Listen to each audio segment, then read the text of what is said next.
Brad Williams, XL Prime. Count cells between two numbers. Using the COUNTIFS function, we can do that. We can also use the sum function.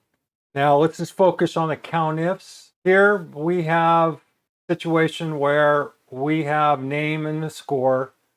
We want to count if there's a score between 70 and let me emphasize, and 70 and 80. That's a critical criteria. We're not asking or.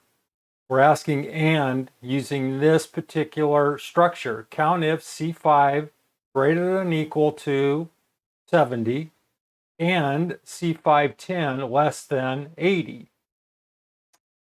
An and criteria counts cells if all specified conditions are met. A common example is a formula that counts the number of values that fall within a numerical range. For example, here we have count if the score in the range is greater than 70 and less than 80.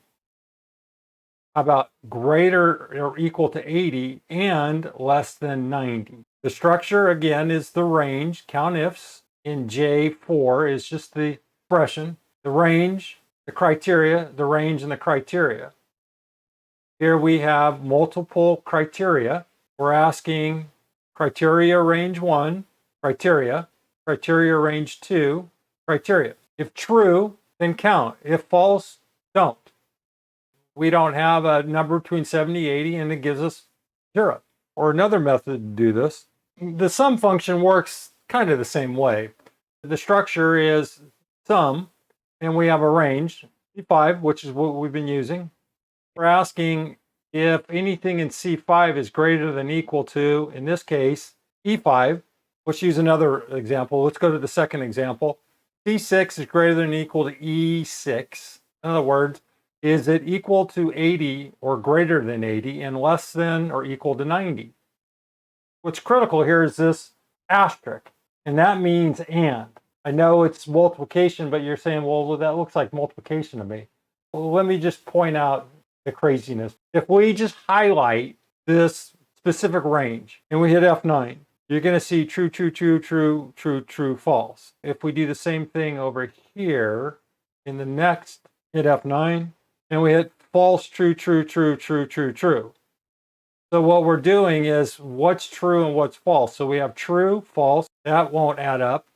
We can't sum that up. That could be a 0. That could be a 1 and a 0, so it'd be 0.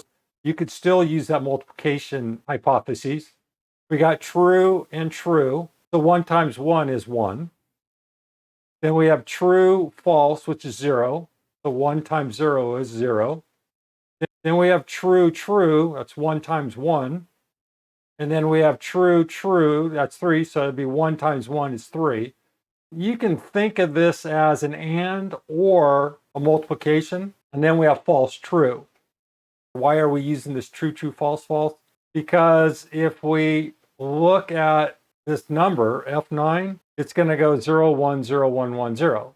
And that's what I just tried to explain. We use that true, false. Excel has to convert those trues into numbers, and the sum function will take care of that. That's why the and function is also recognized as this asterisk in the sum function. Brad Williams, XL Prime, thanks for your time.